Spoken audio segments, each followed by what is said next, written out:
Out again.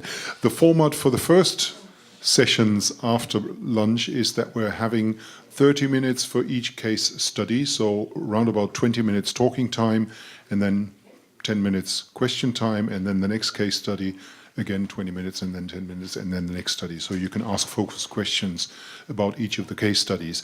As far as the first speaker is concerned, I'll hand over the microphone to Jose because he's doing the introductions there. We're sharing the work. Yes, thank you.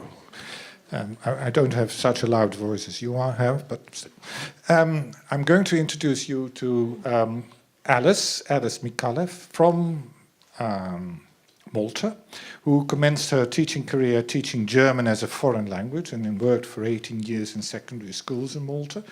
During this time, she became head of the department and soon after Education Officer for German as a foreign language within the Directorate for Quality and Standards in Education. She's high up, as you can hear. She is currently finalizing her doctorate in education at the University of Sheffield, and her main area of research is teacher and learner autonomy in the foreign language classroom.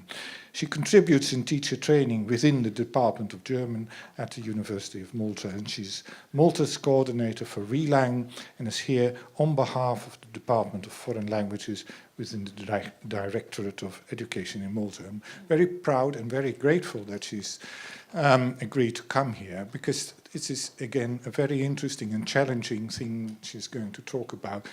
Aligning, let's call it that, her curricula to her newly developed curricula, or curricula in the process of being developed, to the CEFR. The floor is yours.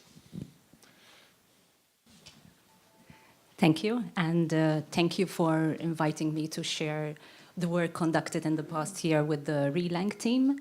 That will give an indication of the work in the Department of Foreign Languages within the Directorate of Quality and Standards in Education in Malta.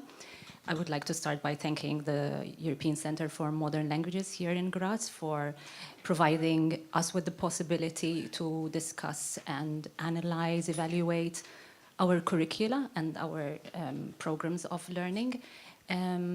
Thanks to Jose Noyons and to Jana Bereshova, who have been helping us out with the workshops. They are our direct link, and they provide both pre-workshop and post-workshop support, which is what the RELANG team is all about, and it is what we have been discussing this morning, and that is what we feel as participating countries. And I would like to also thank the rest of the team, Gabor Szabo and Evelyn Berar, who is not with us here today, for the possibility to discuss with the participating countries, because that is vital in the sense that we get to share in what others are working on within the RELANG projects. Obviously, this possibility presented itself at the most appropriate moment, because we are currently working on new curricula, and we have programs of learning which we are working on, and also the assessment system linked to this reform. It is a curriculum reform based on learning outcomes in all subject areas, including foreign languages. And the discussions with the RELANG team, and I will state again, that is what RELANG is all about, that you would hand in your specifications, and that is what is so interesting about the whole project, that you actually present the needs of your country, and then the RELANG team actually provides and discusses plans, the workshop with you. So these discussions prompted a number of questions, first of which relates to the extent to which our foreign language curricula at secondary school level, we work within the age bracket of 11 to 16. That is the secondary sector I will be referring to. We also worked on the CEFR in the sense, the CEFR as a tool. That is what we were discussing this morning. And that is how and why we are interested in taking this up. how it may help us to align our own curricula within the various foreign language departments. So there is the Directorate of Education with the various departments, in our case the Foreign Language Department, who are working on different curricula in the foreign languages. And we are using the CEFR to help us align our curricula first and foremost. And obviously, we needed to discuss principles of foreign language testing. So that was the next question in relation to how or which foreign language testing, let's call them principles, require attention within our own system. And I need to state that we are trying to move away from a system which is based solely on summative assessment, and trying to move to school-based assessment and ongoing formative assessment. And that is how we are seeing all this. It will help us in the teaching and learning and in the assessment programs in that way.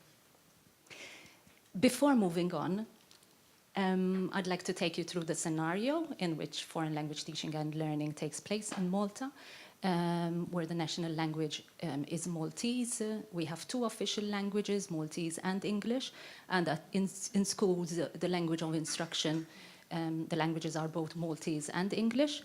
We have our first foreign language option at age 11. So learners move from primary to secondary education to a different school where they choose a foreign language at age 11, that is year 7. And then they may choose yet another language at age 14, that is year 9. Obviously, they may choose any other subject. And we have new programs running now. This is a new concept, the Subject Proficiency Assessment Program in foreign languages, where learners who have gone through year 7 and year 8 have not done so well in the language, and they may opt to start with a new course where they are tested and where they are working on the 4 different skills. And these are the new programs which have been launched as from this year. We do have a foreign language awareness program at primary level, a few lessons at years 5 and 6. And the main foreign language options are Italian, French, Spanish, German, Arabic, and Russian. And most learners would select Italian, French, Spanish, and German, and then there are fewer learners learning Arabic and Russian. So when we first discussed the workshop, it was vital for us to think of the curriculum, of the competencies, and of the skills required to help learners develop as language learners and language users. And this is another area where we find that the CEFR will be helpful, is most helpful in helping teachers and learners develop their autonomy and be able to learn on. And as we mentioned this morning, we mentioned helping in the progression of learning from one stage to another. So we need to have that transparency in our curricula, and that would help us even as policymakers to actually implement certain principles within the CEFR. So we discussed, and that is how the RELANG team works. In fact, this is a new module which is being presented even to other countries. And I think it is in this way that the work that RELANG does continues to develop, in the sense that if a country comes with specifications, then something is developed from that. And in fact, there is this new module on curricula. The workshop identified the extent to which foreign language curricula relate to the CEFR, helped participants understand the CEFR model of language use, helped them link attainment targets to the curriculum, within the curriculum to the CEFR, and help them analyze summative assessment tasks related to the CEFR. The participants invited. Within the hierarchy of roles in the department, there is the general director and then the director for curriculum management, assistant directors, and for this workshop in particular, we invited the assistant director for foreign languages, who works with us as education officers. We have the role of supporting teachers in classrooms and of observing the practice. And we work with heads of departments, so each education officer then works with a number of heads of department who have a teaching role in schools, but who also work then with the teachers in cluster groups, and they are the main item writers we work with on a national level. So it was important for us to have these people there for the project. We obviously invited also representatives from church schools and the independent sector at head of department level.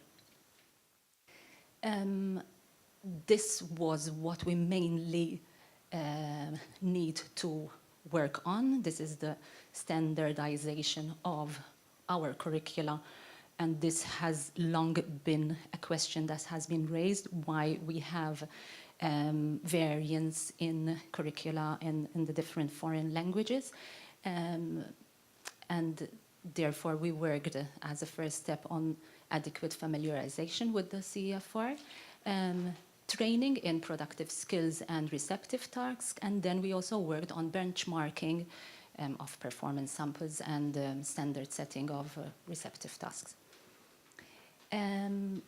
The main area was to obviously get participants to look into the competencies and skills that we need to develop even in our examinations, and how we will prepare in language teaching and learning. So we believe in the interrelationship, obviously, between teaching and learning and assessment, and starting off with this implementation at curriculum level. And therefore, we looked into the CEFR model of language use, and this is where we find the CEFR most helpful, that it tallies with what we discuss in our approaches to teaching and learning. So why not have it in the curriculum? Language as a communicative, within this communicative model of language use, the actions, the competences, the context, and the language processes, all that is involved in that regard.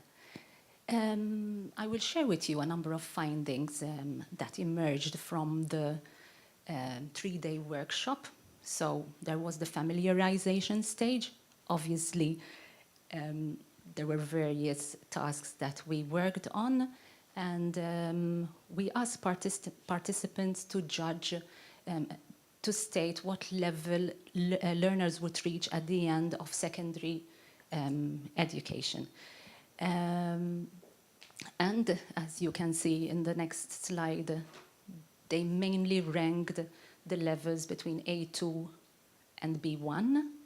However, as we discussed this morning, so our knowledge of A2 or B1 may have differed. So this is very interesting to see how the various participants rated the levels, and we worked on. So there was interpretation of levels and work on the specific descriptors, and then participants came up with these levels. They worked in separate groups, so they were not working together.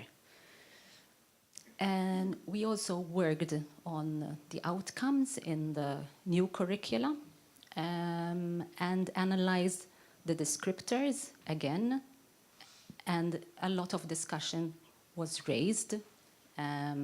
So they had to relate the learning outcomes descriptors, and in the next table we can see a very interesting fact that they rated the learning outcomes at a much higher level. Obviously, since they were not written on CEFR guidelines, one could easily place a particular outcome descriptor within the curriculum on a higher level. It was not so clear-cut as the CEFR descriptors. And the last part was when they were asked to reconsider their first judgment, having gone through workshop tasks. And the next slide indicates that they did reconsider their judgments, and they placed the levels at B1 level, with some variance in one particular foreign language. So we can safely state that from this workshop, participants were able to link the learning outcomes, and they were familiarized with the CEFR model of language use. They were able to give global judgments. Of course, this being only a first step. As we discussed this morning, there are many areas of discussion, but we can say that we have moved a step closer. And what is important for us is that we develop a common language, which is as close as possible for us when we are developing curricula. We do not believe that we want to have one standard curriculum for all the foreign languages, that they have to follow exactly the same procedures, so the flexibility will remain. However, we would like to work towards getting to a common language when discussing, and we feel that the CEFR does help us in that regard. Therefore, we also did work on benchmarking and standards setting. As I have previously stated, we do need to develop competencies in setting, examination, item writing. So this was important also that we start something in this regard. So that was the first phase. Now we are working towards the second phase. We are organizing monthly meetings and discussing. I feel that the discussion we had this morning was very beneficial, very healthy, in us feeling that, yes, we are on the right track, because you should not feel as if you have a plan to work on and that you can actually implement as someone gives it to you. So as we discuss with the RELANG team, and that is the work which we find most useful, it is the way they help you to raise questions, to discuss, and then to be able, for instance, now during these meetings, to feel secure that is where we are supposed to be at, that we should still be asking questions and probing further and going to the documents and searching for answers which relate to our own context. The next workshop will be held in May, and we'll take things from there. Thank you.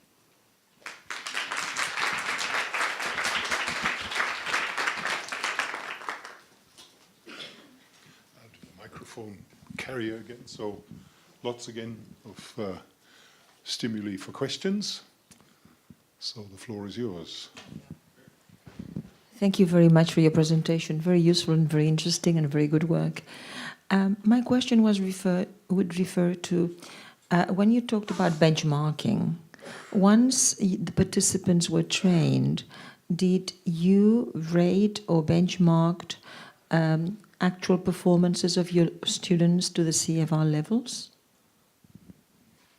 Thank you. So since this was a workshop which was basically focused on curricula, we mainly focused on that area, on getting participants to discuss and to analyze and to look into the levels that we are actually working with when compared to CEFR descriptors. But then we were introduced to benchmarking, and we had that as the initial phase of work. In fact, that is why we will be having the second workshop in May, where we will be addressing such issues more specifically. We worked on examination papers and looked through items, and we were able to see and discuss the various issues there. But that will be something which will be taken up in the next workshop. Another question over here. Hello, and thank you for a very interesting presentations. There are many similarities with what I'm doing in Norway as well. So you said we need a language, we need a common language, and I often feel that. But it's not just about foreign languages; it's about second language. And so my question is, how do you work with the development of curricula in Maltese and English?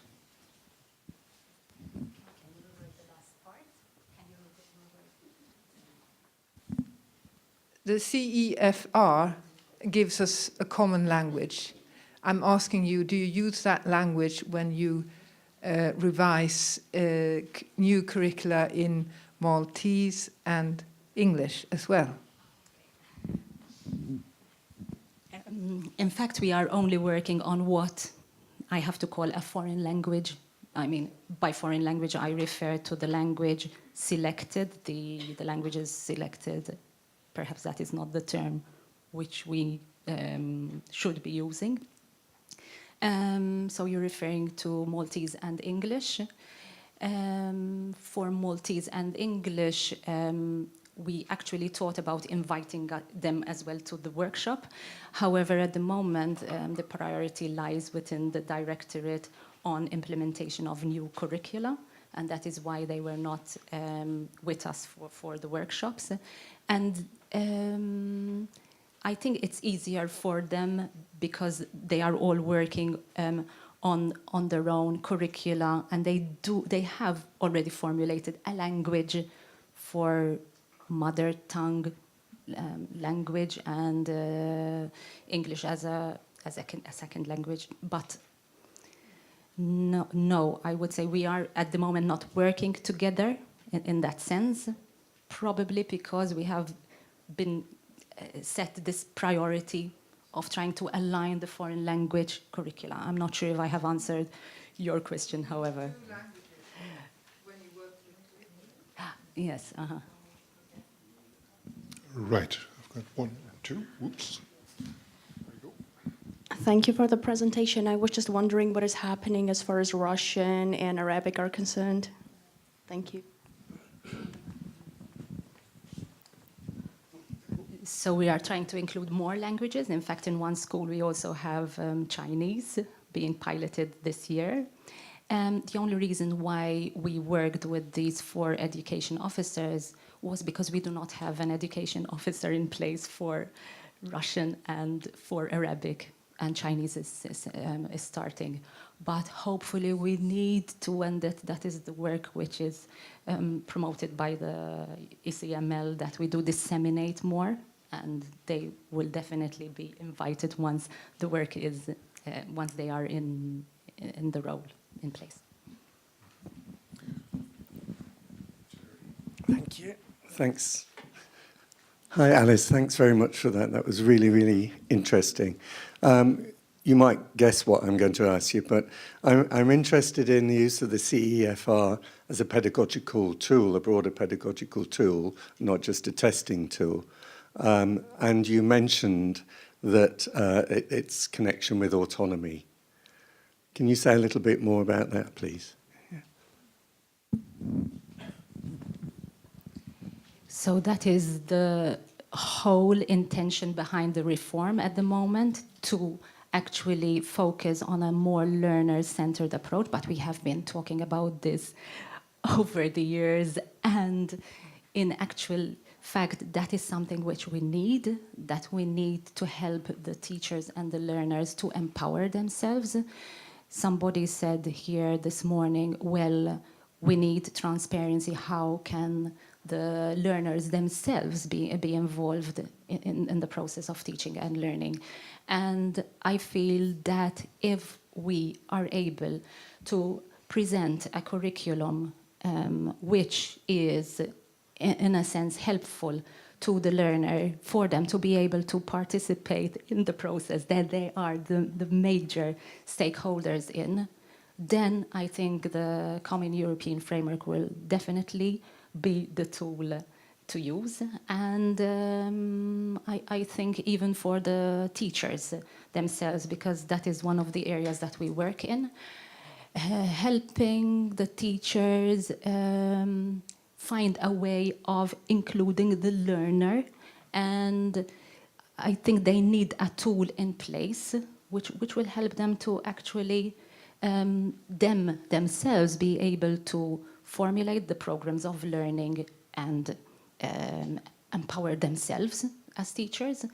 And only in that sense, if they are able to feel and experience this themselves, can they then help the learners to empower themselves.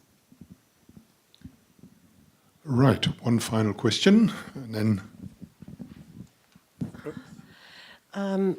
It's not a question, but in relation to this question and what you responded, our experience has been that the CFR has demanded on the part of our teachers autonomy, because since it is a curriculum, they used to be dependent more on national syllabi.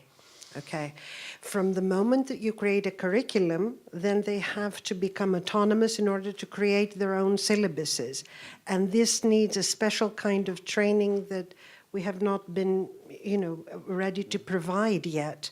And teachers are not used to that kind of thing. But as far as student autonomy, learner autonomy, I'm not sure that the CFR gives any direction, to that kind of thing. It definitely is something that we all need to bring into pedagogy, but I don't think that... I have a personal opinion on that, because I think a principle that focuses on the can-do on the part of the learners focuses on inviting teachers to empowering the learners that they can do, and can do is not just language, it's also strategy, it's learning competence, etc., etc. So that's a sort of, but it's a long discussion. I mean, it's a challenge both for teachers, as you said quite rightly, and for learners as well. Unfortunately, we have to switch to the next case study, but there's still lots to be discussed. Thank you very much once again.